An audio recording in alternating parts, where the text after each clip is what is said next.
Welcome to the Slop Farm. Enjoy the video. You begin by confirming enrollment and using the freshest, clean finger for the first scan. This builds a reliable template. Once done, position the finger flat and centered, then press with steady 0. 5 1-second contact so the sensor captures ridges clearly. Make sure to follow on-screen prompts. The device will display green or success when the template saves. You do this to reduce false rejects and to speed future recognition. Capture quality now avoids headaches later.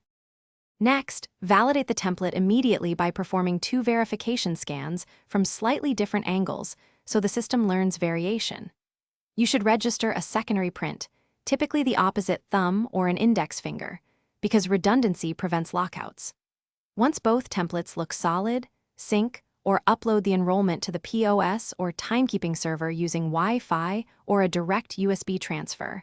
This ensures recognition across all terminals. Doing these steps reduces daily friction, and to finish, use the same finger placement every time you clock or authenticate.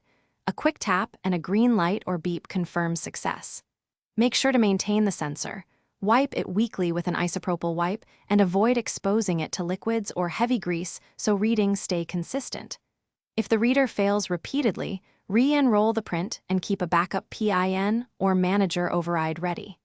If those steps don't help, recheck network sync and re-upload templates to resolve mismatches quickly. Thanks for watching. Consider subscribing if we helped you today.